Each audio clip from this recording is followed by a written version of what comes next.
Hello, Hammond Overdrive users. Today I'm going to take you on a tour of Hammond's new Overdrive, a way that we can check out ebooks. The very first thing we need to do is to get to the Hammond webpage. We then need to go to the Portals link.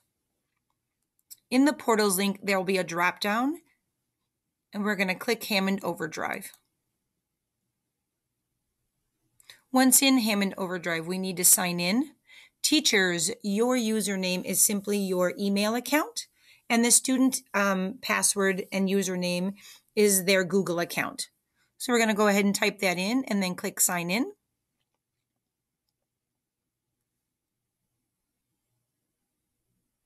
Once you sign in, you'll notice that there's some popular reads that pop up.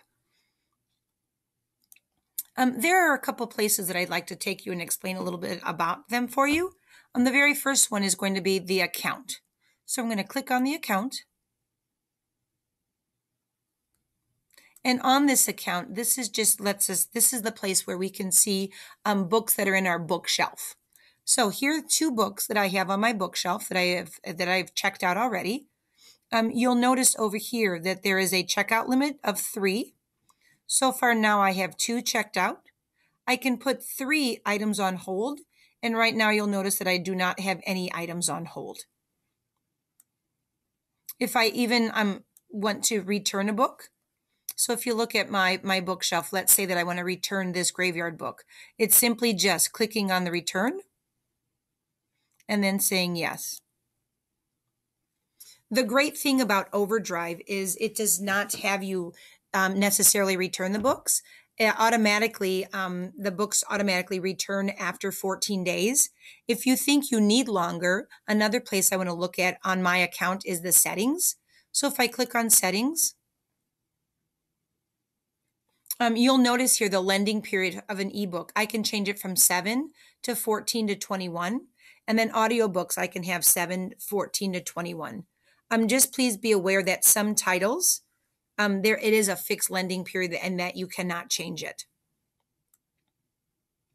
All right, another way that you can, once you decide that you need to go for a search, there are a couple ways that you can do that. You can search by subject, you can search by collections, or you can search by levels. I'm going to go ahead and search by levels. Since in elementary school we use Lexiles a lot, I'm going to go ahead and do a Lexile measure search. So I'm just going to scroll down to that and click on Lexile measure. And then you'll notice that the Lexile measures show up on the left-hand side. This is a really user-friendly portal. You'll notice that the interest level is here as well as the reading levels and the subjects and that kind of stuff. So it's pretty easy just to navigate to different places. Let's say that my Lexile ranges in between 800 and 1,000. So I'm going to go ahead and click on that.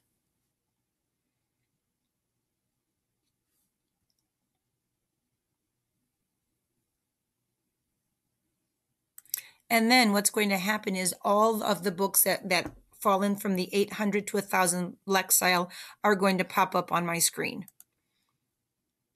You'll notice that some of the books are grayed out. That just simply means that that book has been checked out already. And those are the kind of books that you would put on hold. You'll notice that some that are in the black, those are ones that are available. So let's say I want this robot book. There's a couple ways that I can look at this and borrow it. If I click directly on the picture itself, on the cover, I can go ahead and borrow it right away, or I can sample it, or I can bookmark it here. If I want to, I can go ahead down here and click on the title of the book itself.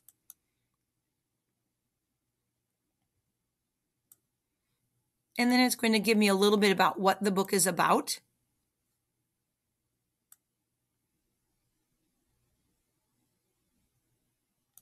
And then from here, I can decide if I want to borrow it or not. So let's say I do want to borrow it. It's simply just a click. And then in order to see what I have, I need to go to my bookshelf.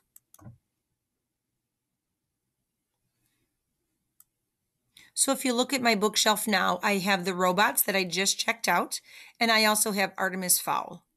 Over here on the side, you'll see that it says that I have 2 books that are checked out. If I'm ready to read it, it's simply just I can download it to my Kindle, or I can read it right here on my computer in the browser. So I'm going to go ahead and click on Read in the browser.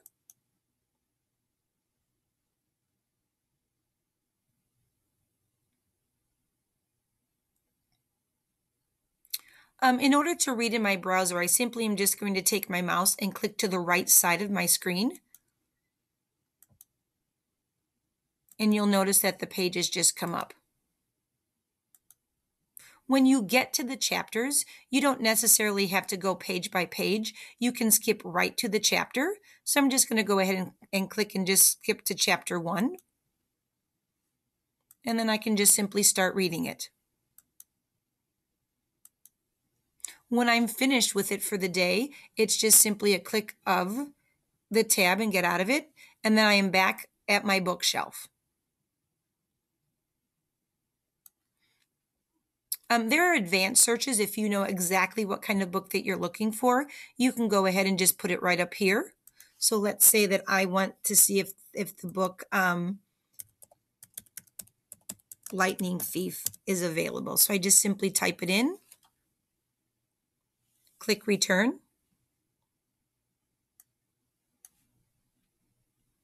And then you'll notice that there is one available. So if I want to borrow that one, I can simply just click on the borrow, and I could do the same way as I did with the robot.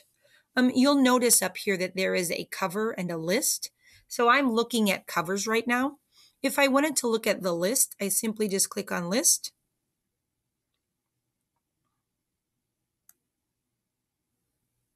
And then everything comes up this way. It's telling me how many copies I have and how many are available. And then if I want to, I can place a hold on this item, or I could borrow this item if I wanted to. So if you're using just the cover, you have to click on the cover in order to get to the next places. If you are in the list, it simply just comes up on the side of the book. Also, like I was saying before, if you want to look at reading levels, everything is just simply just a click away. So let's say I want to look at grade 4 reading levels.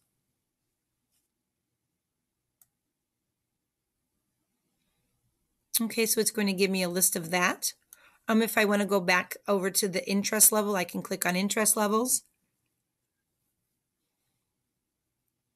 Here it will tell you how many pages of books that I have.